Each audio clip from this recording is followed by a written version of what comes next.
The first anomaly appeared at 314, not 0301, not 0259, exactly 030014, as if something had waited with mechanical patience for the minute to turn before stepping into the world. On the monitoring dashboard, the line item looked harmless at first. A green pulse, a successful handshake. A user session opened in the internal occupancy system for a part of the building that had been sealed for 11 years. Basement level C. No staff worked there. No vendors had badge access. No motion sensor in that wing had functioned since 2019. The cameras pointed into darkness because facilities had stopped replacing the bulbs. The place existed in floor plans and emergency schematics, not in daily life. Even the cleaners avoided mentioning it. But every night at 3 o'clock, the log said someone was walking through it. 3 users, to be exact. Their employee IDs belonged to people who were not alive. Before the story starts, welcome back to the channel. Tell me where you're watching from tonight.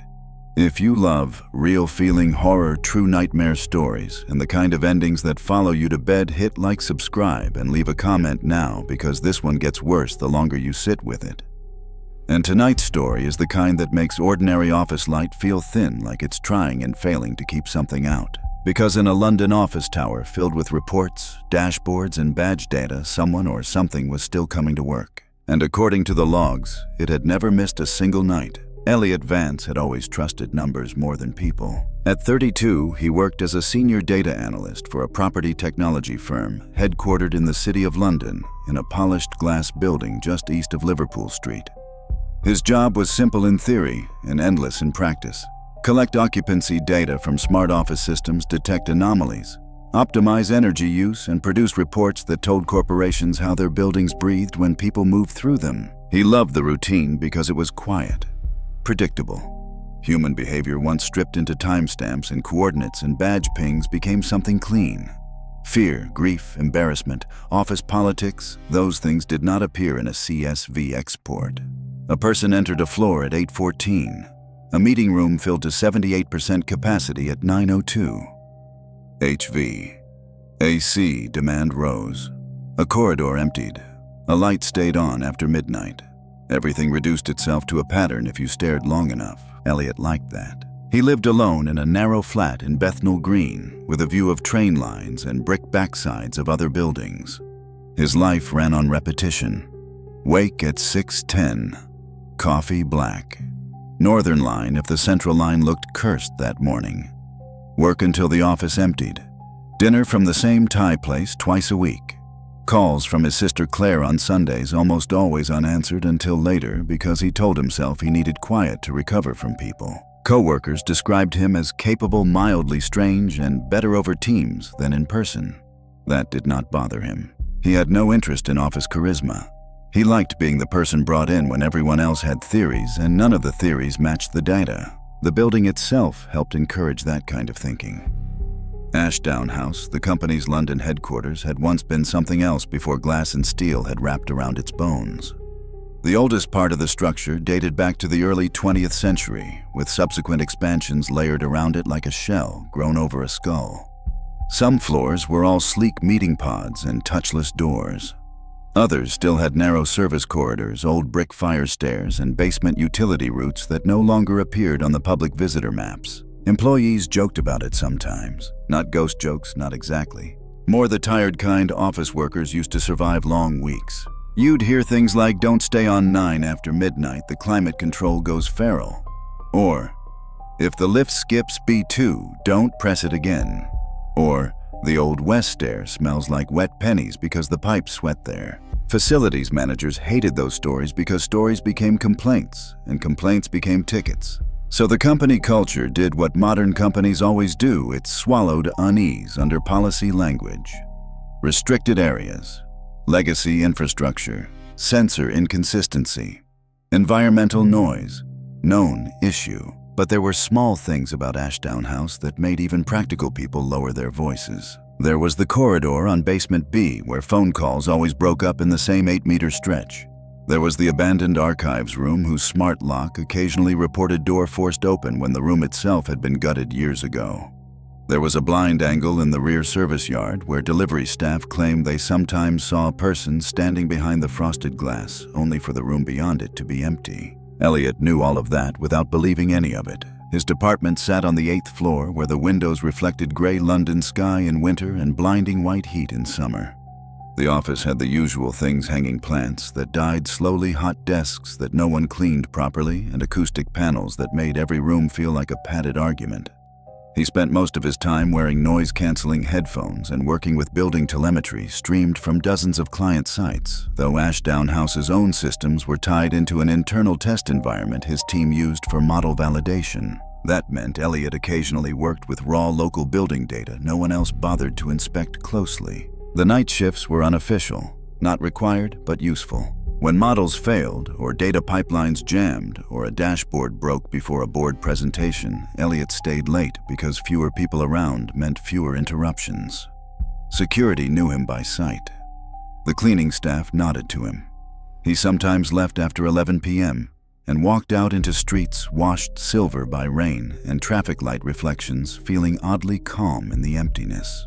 For months, nothing unusual happened. Then a sequence of overnight discrepancies landed in his queue. At first, they were small. Motion events firing on disused sensors, temperature fluctuations in unused basement zones, badge authentication attempts against deactivated access groups. Individually, none of it meant anything. Old buildings coughed nonsense all the time. A faulty controller could produce ghosts in the data for weeks. Elliot flagged the sensor cluster for review and moved on, but the errors repeated. Not randomly, not with the usual machine stupidity. They clustered every night between 3 o'clock and 3:17 across a dead section of the building, the old sub-basement service wing the company no longer used. Basement level C. He would have ignored it longer if not for the names. A maintenance cross-reference script matched access events to archived employee credentials, and one Thursday night, while reviewing an occupancy heat map, Elliot saw 3 resolved identities attached to the 0300 logs. Marta Reed, Sebastian Holt, Ian Wren. All 3 had a status marker in the HR history table. Deceased. Elliot stared at the screen for several seconds before assuming the join had failed. Bad key mapping. Legacy database contamination. Human systems were messy in exactly this way. He ran the script again with stricter conditions. Same result. He pulled up the employee records. Marta Reed, Facilities Coordinator. Died 2015. Sebastian Holt, Night Security Supervisor. Died 2012. Ian Wren, Building Systems Engineer. Died 2015. Each file had the stripped-down coldness of institutional memory. Start date, department, emergency contact, termination reason, supporting note. In Marta's record, there was an internal comment with the details redacted. In Sebastian's, a line mentioned incident review. In Ian's, there was a legal hold marker long since closed. He remembered none of them. He had joined in 2021. Outside the 8th floor windows, London sank into rain and reflected amber. Across the office, only one other desk lamp remained lit, a junior product manager asleep with one arm over her keyboard. The HVAC hummed above him. Somewhere very faintly, a pipe clicked in the walls. Elliot told himself the explanation was mundane. Bad archive restoration, old badge numbers recycled, or test credentials reused by engineering in a way no one documented properly. He opened a ticket for Facilities YT and added sample logs. No urgency, just a note: repeated overnight activity resolving to deceased former staff. Likely directory issue. Please review mapping and basement zone configuration. He almost closed the matter there. Then, because his instincts had been sharpened by years of tiny discrepancies turning into expensive truths, he opened the floor plan for basement level C. The plan was old, scanned from paper overlaid with a later digital grid. Much of the wing had been marked out of service. Several rooms were blacked out entirely. At the far end of a narrow corridor, there was a chamber labeled Water Ingress/Access Restricted.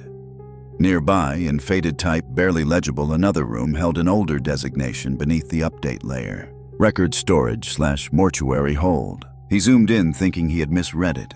Mortuary Hold. That could not be right in the modern sense, not in an office tower. Likely a relic from the building's older use, something tied to wartime emergency planning or temporary medical provision during the Blitz. London buildings carried buried histories like trapped air. You renovated over them. You rebranded them. Sometimes you forgot they were still underneath.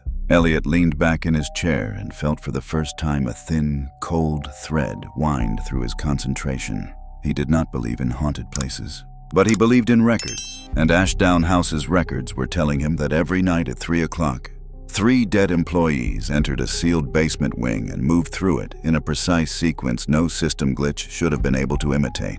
The first truly wrong thing happened the following Tuesday because wrong things almost never arrive alone. Elliot stayed late to finish a variance report for a client with 7 sites in Canary Wharf. By 11:40 p.m., most of the building had emptied. He could hear vacuum cleaners from lower floors like distant mechanical insects. Rain tapped faintly at the glass. His inbox showed no response from Facilities YT on the basement ticket. At 12:13 a.m., he received a message from Noor in Security Operations. "You asked about legacy access events. Call me when free, not email." That alone irritated him. Elliot hated calls that could have been messages, but the tone of it made him stand and walk into one of the empty phone booths near the windows. Noor answered immediately. "Tell me you're not in the building," she said. Elliot frowned.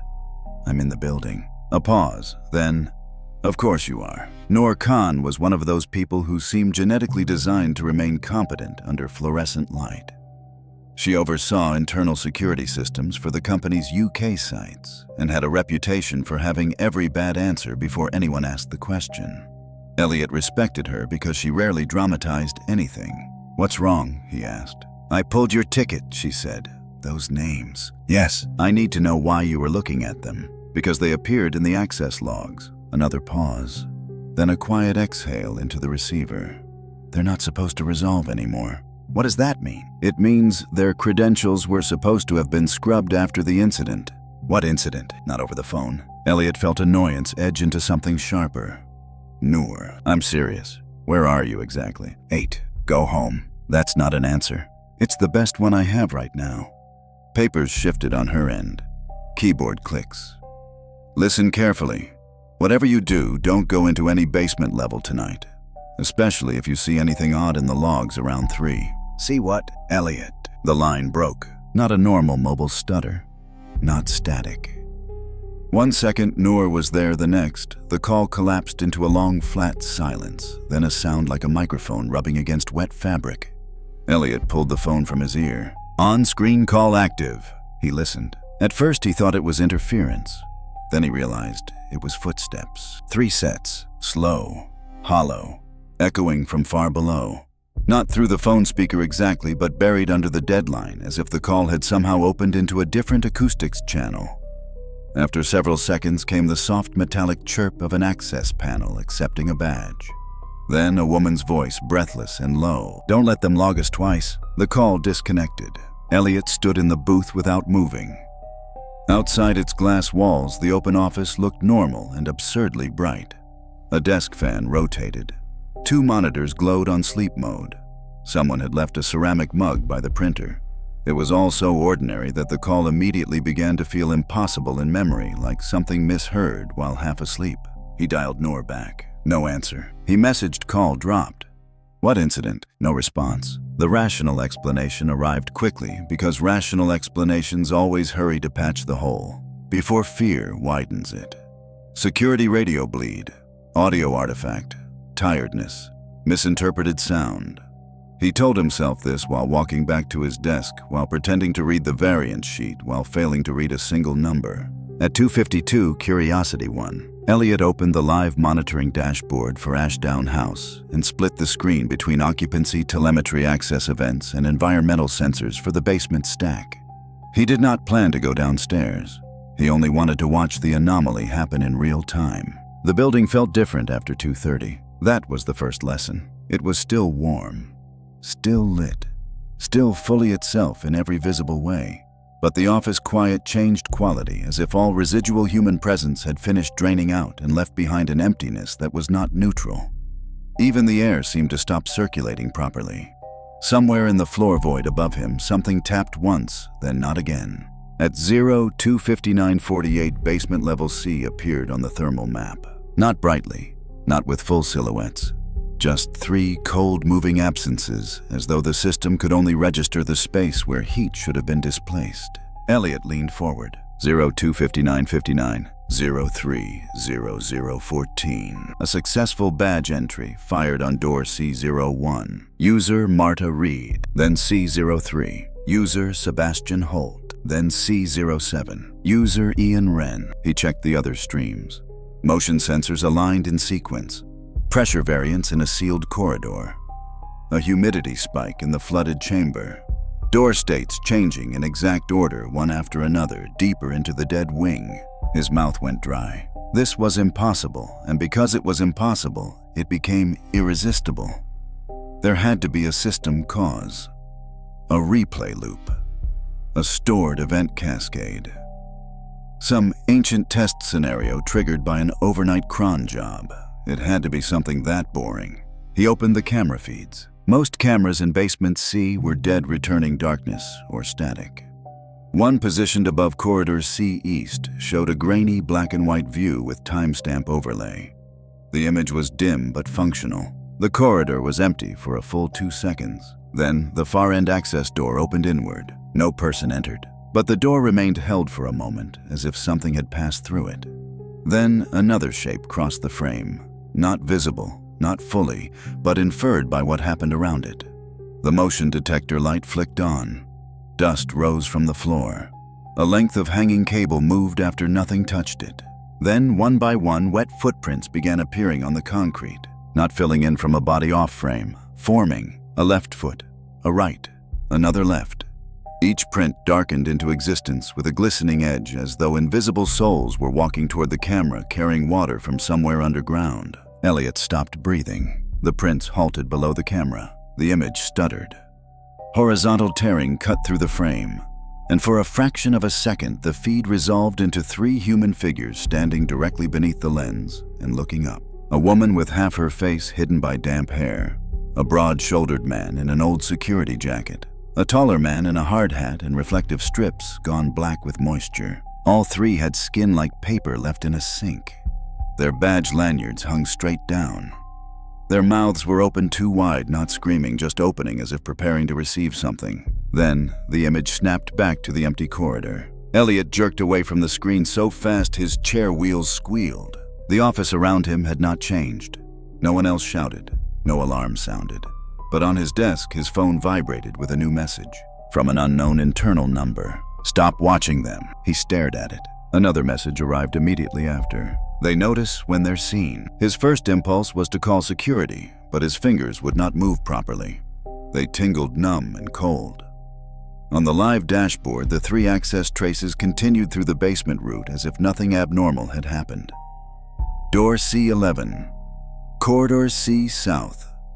Chamber C14. Each event landed with machine neatness.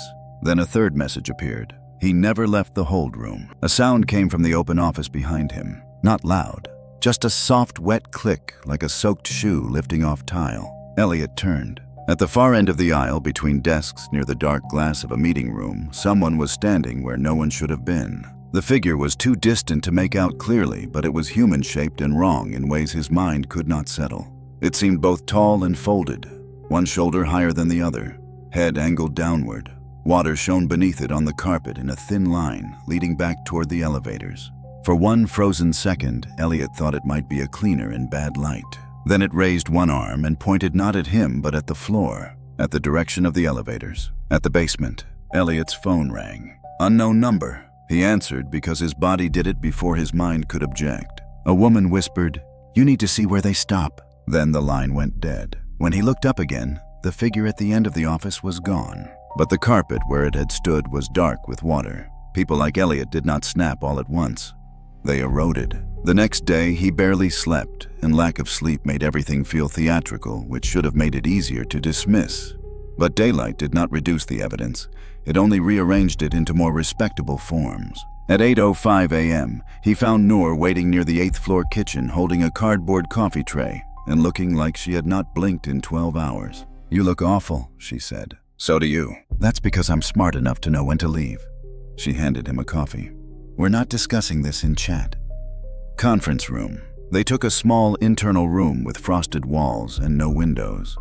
Noor closed the door, placed her phone face down on the table, and remained standing for a moment as if choosing what version of the truth would do the least damage. In 2015, she said finally there was an incident in Basement C during a systems migration. Overnight maintenance, limited staff on site, flooding in one section after a valve failure, power interruption, access controls went unstable. Elliot kept his face neutral. 3 employees died. Yes, how? Noor hesitated. Officially, an accident complicated by delayed response. And unofficially, her jaw tightened. They were found where they shouldn't have been. That's not an answer. It's the only one I'm comfortable giving. She pulled a slim folder from under her arm and slid it across the table. These are copies I was not supposed to keep. Inside were incident summaries, old email chains, partial floor schematics, and a site memo dated October 2015. Several pages were blacked out heavily enough to seem angry. The readable parts were bad enough. At 0312, a sequence of unauthorized door releases occurred in Basement C. At 0319, CCTV loss. At 0326, comms interruption. At 04033, staff unaccounted for. At 0544, remains recovered from C14 access chamber and adjoining hold area. Remains. Elliot looked up. Why does it say remains? Noor said nothing. He turned another page. A witness statement from a cleaner on Basement B described hearing voices below asking to be let out after the area had already been sealed for emergency response. Another note from a responding security officer said the badge system continued to register movement after all known personnel were evacuated. Elliot read the line twice. Why was this buried? Because companies bury things, Noor said, and because after the inquest, the building owners wanted no language in any discoverable record suggesting anything beyond negligence. Suggesting what? She met his eyes. That the people in C14 may not have died immediately. A silence grew between them. Elliot flipped through the rest. There were maps showing the old layout of Basement C, including the chamber he had seen on the floor plan. The flooded room connected to something labeled "hold" through a reinforced door. There were handwritten notes from engineers about lock failures, sensor loops, and a corrupted audit trail that kept reproducing old access events even after system reset. This supports my theory, Elliot said too quickly. The logs are archived event contamination. Noor gave him a look that was almost pity. It would. If the corruption had started in 2015, he frowned. She tapped the final page. First recorded recurrence of the 0300 sequence, 1974. He stared. That was impossible in a new way. This building system didn't exist in 1974. No, but the room did. The page was a digitized scan of something older typed, yellowed formal. An internal memo from the building's prior use during a municipal emergency conversion period. It referenced recurrent nocturnal traffic observed on lower service registers and personnel reports of names appearing in watch logs after casualty confirmation. Elliot felt an almost electric discomfort travel down his back. They reused the space, Noor said. Before it was offices, part of this structure was adapted more than once. Wartime holding, emergency overflow, temporary medical processing, short-term body storage after incidents. Different eras, same underground rooms, same complaints, same time window. He shut the folder. This is absurd. Yes. You believe this? No. She leaned on the table.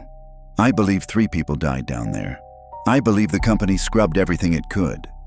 I believe the systems tied to that wing keep behaving like they are still expecting them. That's not the same thing. No, it isn't. She straightened. And I believe you should stop looking. Elliot almost laughed, but there was no humor in him. Because the dead notice, Noor did not smile. By midday, he had told himself she was feeding institutional myth with old paperwork and stress.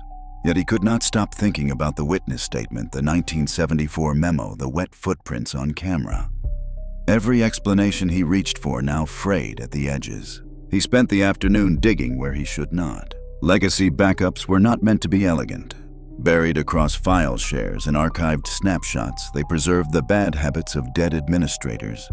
Elliot used stale credentials, mirrored indexes, and half-broken reference tables to reconstruct portions of historical monitoring data for Ashdown House. Most of it was useless.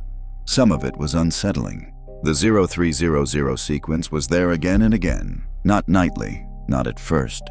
but often enough to form a pattern across years. Different systems, different interfaces, same essential path. 3 access traces moving through the same dead wing, sometimes 2, occasionally 4. Names changed across eras. Some were blank. Some resolved to staff later listed as deceased. The route always ended at C14 in the adjoining hold room. At 4:47 p.m., he found something worse. An exported exception report from 2015 titled Duplicate Presence Anomaly. Within the body, several entries showed staff badge activity recorded simultaneously in 2 locations, upper floors and basement C. Among them was Marta Reed, whose card logged at reception at 8:12 the morning after she was officially declared missing below ground. Logged in twice, Elliot felt his stomach fold inward. He did not notice Claire calling until the 3rd attempt. He answered because hearing a normal voice suddenly felt necessary. Finally, she said, "You vanish every week. You okay?" "Working. You always say that, like it explains being a ghost." The word hit him wrong. "Elliot, sorry, just tired." Claire, older by 4 years and incapable of not hearing damage in a sentence, softened immediately. "Have you slept?" "Some. That means no." He rubbed his eyes. "I'm fine." "No, you're in your weird, careful voice. Did something happen?" He looked through the glass wall of the meeting room beside his desk and for one impossible second saw a reflection that lagged behind him. His own outline faced forward, but the reflected head remained bowed, water dripping from its chin onto the carpet. He turned sharply. "Nothing." "Elliot, can I call you later?" Claire exhaled, annoyed and worried at once. "Yes, but call me." He hung up and closed all non-essential applications. His hands were unsteady. At 6:30, the office began emptying. Rain smudged the windows. By 7, only scattered islands of occupied desks remained. At 7:30, Elliot received an internal calendar invite from an unknown sender, 0300.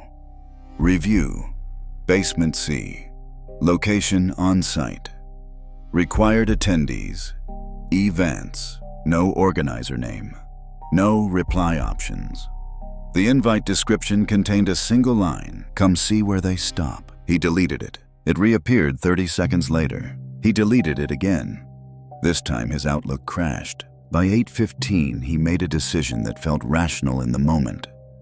And insane in retrospect, he would go down before 3 o'clock in full lighting with live logging active and prove to himself that Basement C was just a locked relic wrapped in story. He signed out a temporary utility key from security under the pretense of auditing an environmental sensor cluster. The officer on duty, a tired contractor named Mills, barely looked up. "Basements," Mills said, scanning the form. "B and below." Mills frowned. "C's restricted. I've got facilities approval." Mills glanced at the screen, found some administrative confirmation Elliot absolutely did not have, and shrugged. "Don't stay if the doors start playing up." "The doors play up. Old building." He slid the key over.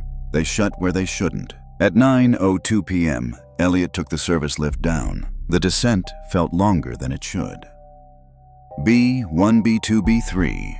Except the panel used old labels, and the sub-basement zones did not quite match the corporate floors above. The lift smelled faintly metallic, like pennies rubbed between wet fingers. Basement B opened onto a lit service corridor, lined with cage storage and humming electrical panels.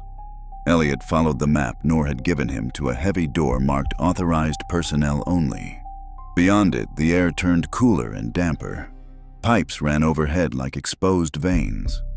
His footsteps came back to him from too far away. Basement C's main access door was a thick steel slab with a newer electronic reader mounted over older hardware. The display should have been dark. Instead, it glowed a soft, waiting green. He scanned the utility pass. Access granted. The door released with a sound like a held breath leaving metal. Inside the corridor was narrower than he expected. Painted concrete, old cable trays, standing moisture and cracks along the wall base. Most ceiling lights were dead, but every third fixture buzzed weakly, leaving bands of shadow between bands of jaundiced light. He smelled mold first, then stagnant water. Then something else beneath both a sweet, stale edge that reminded him unpleasantly of cut flowers left too long in a closed room. He moved slowly, phone torch in one hand, work tablet in the other. Sensor pings updated live as he passed dead zones. He checked room markers against the old plan.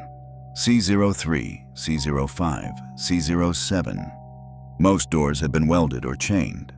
Several bore old warning stickers half peeled by damp. Halfway down the corridor, he found a wall where moisture had bubbled the paint outward in human-height streaks, as if 3 soaked bodies had once leaned there for a very long time. He told himself that was pattern-seeking. Nothing more. At C11, he discovered the first physical sign that broke his composure. On the floor, in a skin of settled dust, interrupted by old shoe tracks and maintenance cartwheels, were 3 sets of fresh, wet prints. Not his. They led ahead of him into the dark. Elliot froze, then crouched and touched one with 2 fingers. It was cold. Actual moisture clung to his skin. A quiet sound carried from deeper in the wing. Not voices, a card reader chirp. He stood so quickly his knee cracked against a pipe housing. Pain shot upward. He nearly laughed from nerves. Someone else was down here, he thought. That was better. Terrifying, but better. A prank. Trespassers. Night staff. Any living explanation would do. He followed the prints. The corridor opened into a wider service junction where old signage still clung to the brick-holed archive pump access arrows faded nearly white. To the right, a chain-link partition had been bent open. Beyond it, darkness pooled around waist-high equipment and stacked plastic crates furred with dust. Straight ahead stood door C14. The reader beside it flashed amber, then green, though no one badged it in. The door was already ajar. The gap beyond it exhaled cold air. Elliot stepped closer and saw the inside wall of the chamber first tiled older than the rest. The kind of institutional ceramic that belonged to hospitals, tunnels, and forgotten municipal places. Water dripped steadily somewhere beyond sight. His torch beam crossed rusted rails set into the floor. A metal gurney frame lay on its side in one corner, missing its wheels. Then his tablet vibrated with a fresh event. Presence. Conflict detected. User Elliot Vance. Locations level 8/basement C. His blood went cold. He was standing in basement C. So who or what was on level 8? The overhead light inside C14 flickered once and came on fully. There on the opposite wall, written in dark, damp finger-width strokes, were 3 lines. We were still inside, he closed it. It checked the log at 0317. Elliot backed away so fast his heel slipped in water. He caught himself on the frame, heart slamming. The letters began to run. Not dripping downward, but writhing as if the moisture forming them had suddenly become alive enough to move.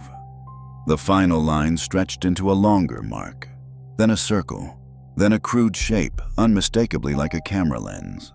His tablet camera app opened by itself. Screen view his own face, pale and wide-eyed, framed by the C14 doorway behind him. In the doorway, standing inches from his back, was the woman from the feed, Marta Reed. Her face was swollen, pale gray hair plastered to her cheeks in wet ribbons. One eye was clouded, entirely white. The other fixed on the screen, not on Elliot. Her security lanyard floated slightly away from her chest as though underwater. When she opened her mouth, water slid over her lower lip and dripped soundlessly to the floor. Elliot spun around. No one there. He nearly screamed anyway. The corridor lights went out all at once. Absolute black. Then, from somewhere deeper in the basement, 3 voices began speaking at the same time. Not loud, not screaming. Just speaking with urgent flatness, as if continuing an argument interrupted 11 years ago. He changed the record. Door says open when it's shut. He logged us after. Elliot stumbled backward, phone torch jerking wildly across wall and floor. The beam caught only pipes, damp concrete, his own shaking breath frosting faintly in the cold. Then the voices changed direction. They were no longer deeper in the corridor. They were directly behind him, very close. And one of them whispered into the dark. He's upstairs already. Elliot ran. The route back unspooled into chaos. He hit corners too fast, slammed shoulder first into a hanging conduit, slipped in water, regained footing, kept going. The lights ahead came on in pieces as he approached and died behind him. Twice he heard footsteps matching his pace in the shadowed bands just beyond the torch beam. Once he glanced left and saw a man in a security jacket standing behind the chain-link partition, his face pressed through the gap so hard the flesh dimpled around the metal. When Elliot blinked, the partition held only darkness. He reached the main access door and threw himself at the reader. The utility pass fumbled in his shaking grip. Red. Red again.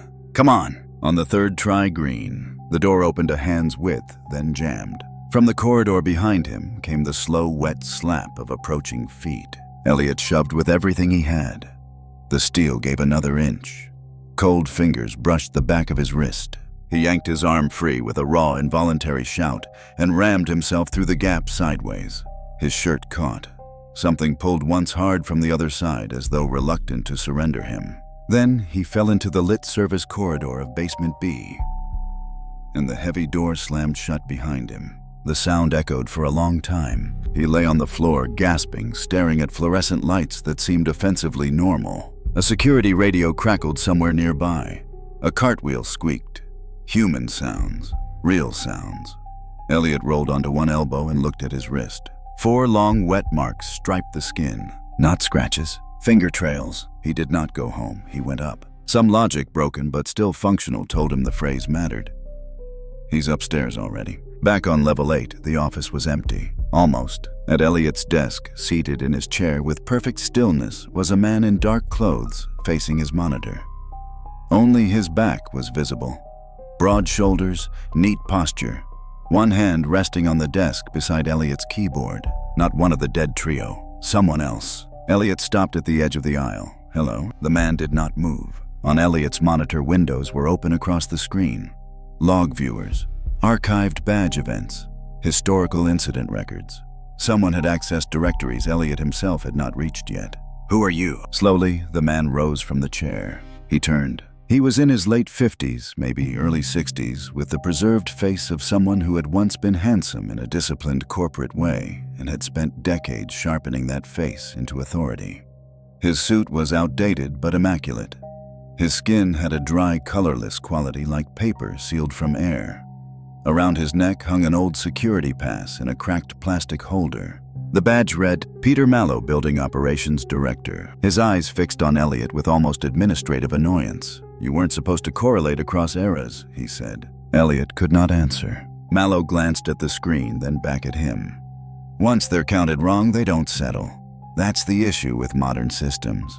Too many mirrors, too many duplicates. He spoke with the clipped patience of a manager explaining a budget overrun. Elliot's voice finally came.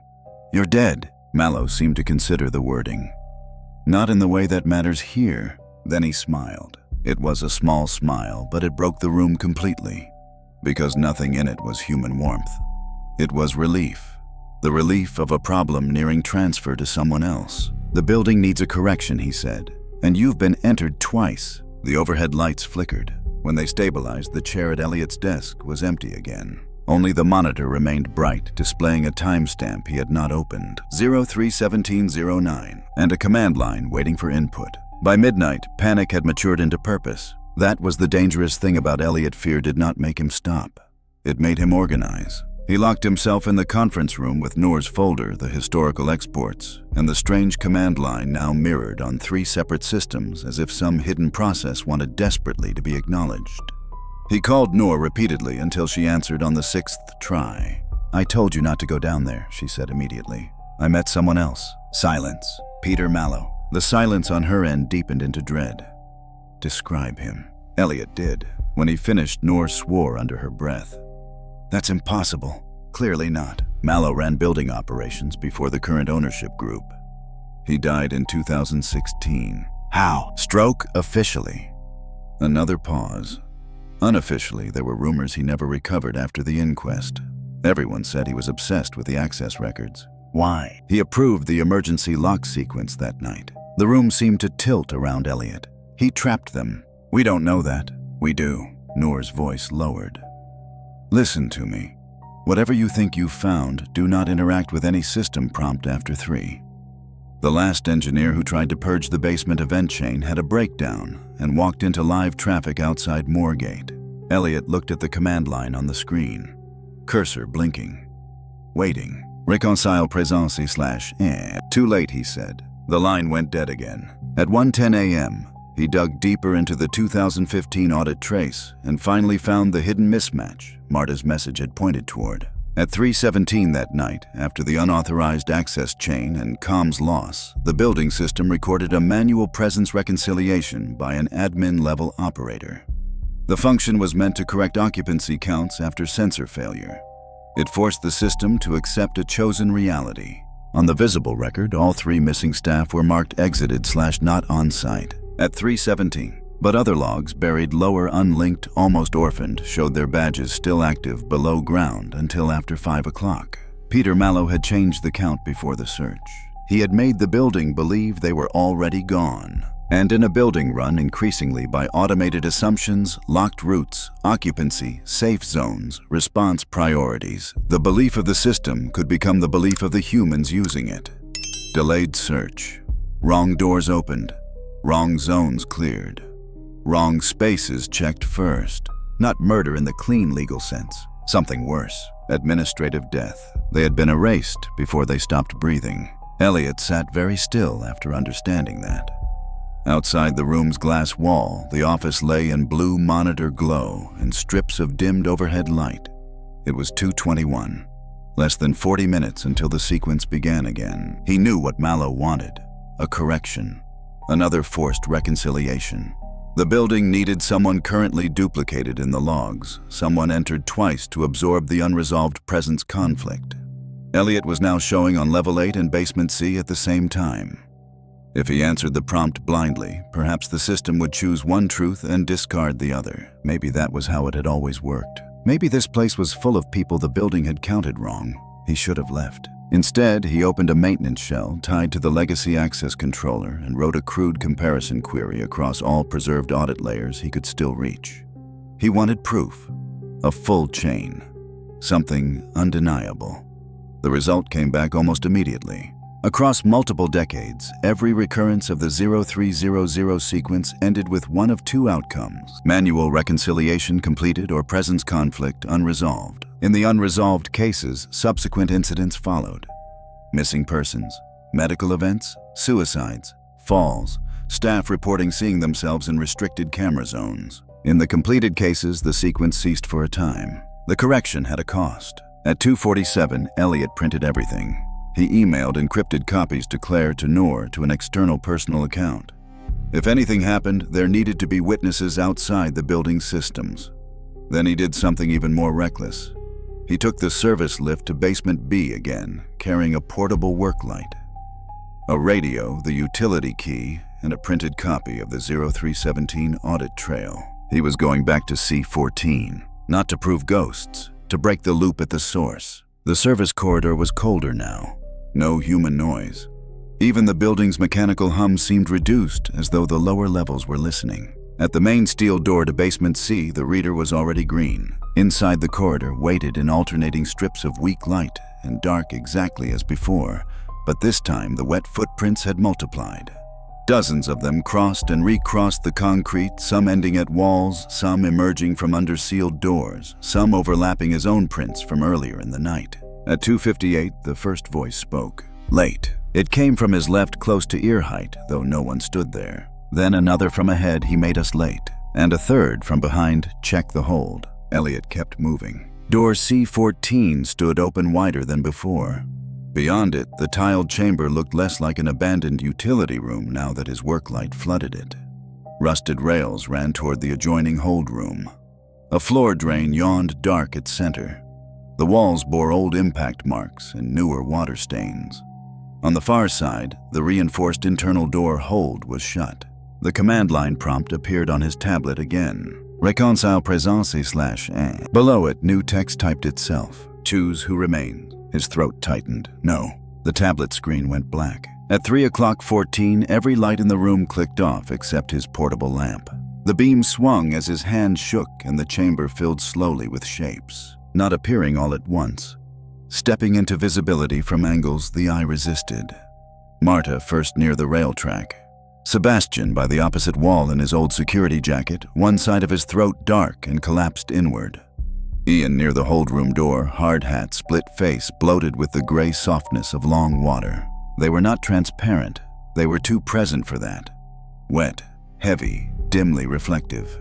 Each movement left droplets behind that made no sound when they hit tile. Elliot backed toward the doorway, but found Peter Mallow standing there already blocking the exit. He looked more solid than before, more offended.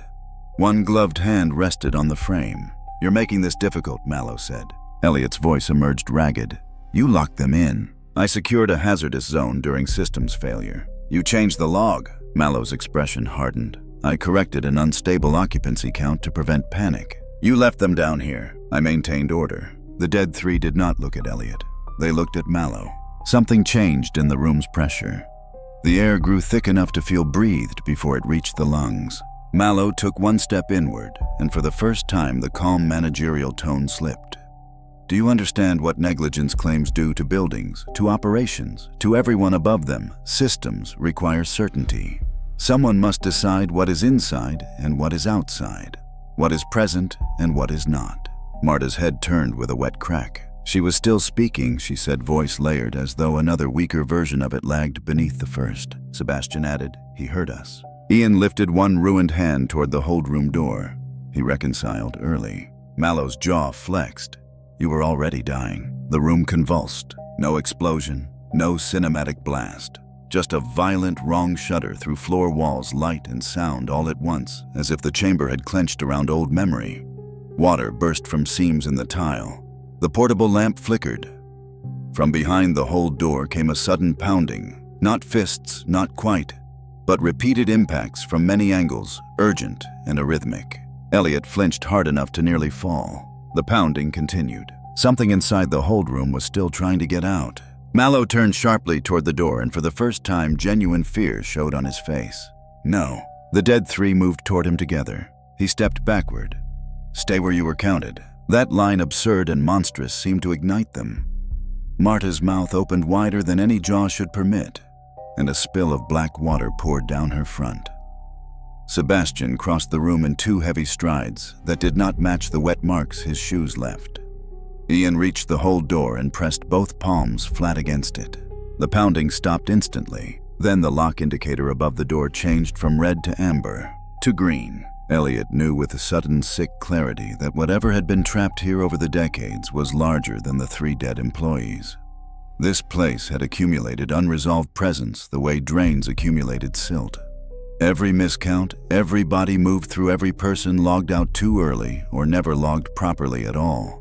Something in the building had learned to keep them. The hold door opened inward 3 inches. A smell rolled out so dense and old it hit like a hand over the mouth, stagnant water, antiseptic rust, floral rot.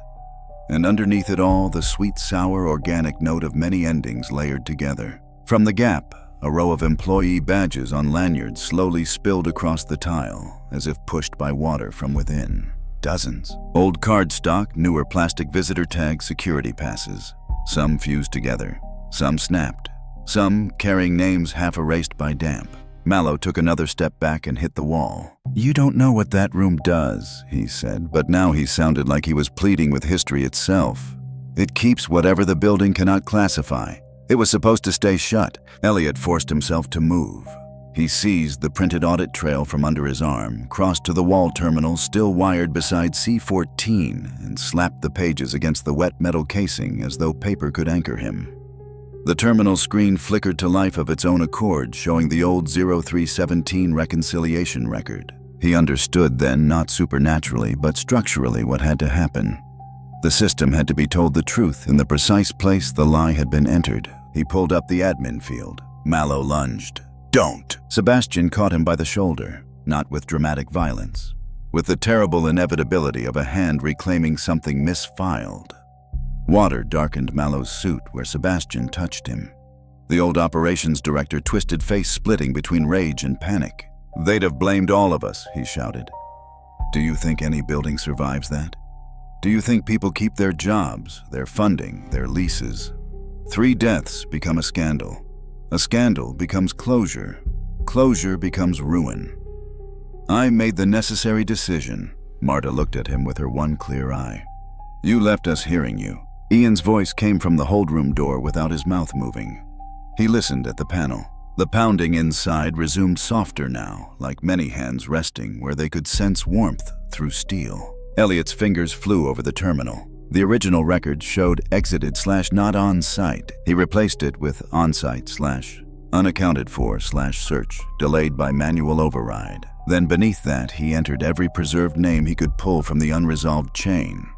Not just Marta, Sebastian, Ian, but the blanks, the duplicates, the historical casualties linked to the 0300 anomalies where records remained. It was messy, imperfect, incomplete. but it was not a lie. The terminal asked, "Commit correction, I/N." Mallow screamed, "You'll open all of it!" Elliot pressed Y. The chamber lights burst to full brightness. For one blinding second, Elliot saw everything. Not hallucination, something worse, because it aligned too neatly with the room. Layers of the place across time superimposed wartime cots, drainage stretchers, body carts, archive racks. Electrical conduit flooded tile people in uniforms from different decades, all crowded into the same impossible dimensions. Faces pale, bruised, collapsed, waterlogged, furious, pleading, expressionless.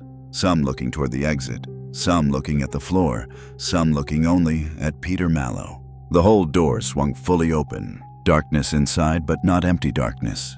Dense darkness, occupied darkness. Badges clattered across the tile toward Mallow's shoes like insects fleeing a light. The building groaned from somewhere far above a deep, load-bearing sound that rolled through pipe and beam. Sprinkler heads hissed awake in the corridor outside. Alarms began to chirp on upper floors, distant and confused. Mallow tried to wrench free of Sebastian's grip. "You don't put truth into a system like this," he said, voice cracking. "It will keep it." Marta moved closer. It already did. Then all the lights went out again. In the black, there were sounds Elliot would remember until death water rushing where there had been no pipe burst, card readers, chirping in frantic succession, the slam of doors opening and closing through multiple basement corridors, Mallow's voice breaking into a single animal note of terror. And beneath it all, the deep relieved exhale of a structure finally finishing a sentence interrupted for decades. Elliot dropped to the floor and covered his head on instinct. Cold flooded past him ankle-high, then knee-high, though when he later tried to explain that no one could account for where such water would have come from. Something brushed his shoulder in the dark. Many somethings moving not around him, but through the route beyond him toward the corridor, toward stairs, toward exits perhaps, or simply toward acknowledgement. Then, very near his left ear, Claire's voice spoke, though she was miles away. "Elliot, leave." He obeyed. He crawled, stood staggered through C14 and into the corridor, guided only by the weak green strips of emergency lighting. Behind him, no pursuit came. No footsteps matched his. Only the alarms now fully engaged and the metallic roar of building systems waking in distress. At the main steel door, he turned back once. At the far end of the corridor in the dim emergency glow, Marta, Sebastian, and Ian stood together. No longer advancing. No longer trying to be seen. Just standing. Marta lifted one hand and pointed upward. Not to the office floors. Higher. Then the lights died completely, and Elliot pushed through the door into basement B. The official aftermath began at 0341, with evacuation fire response and an internal incident protocol so polished it almost achieved elegance. Staff from overnight teams were moved outside to the rain-black street in silver thermal blankets, though there had been no fire anyone could identify. The fire brigade swept the lower levels and reported water intrusion alarms, electrical faults, and a local systems malfunction. Security locked down access to the basement stack. Executives started calling before dawn. By sunrise, a prepared language already existed: infrastructure event, precautionary shutdown, no injuries reported. No injuries reported. Elliot sat in the back of an ambulance he did not remember entering while a paramedic shone a penlight into his eyes and asked calm questions. Name, date, current location. He answered all of them.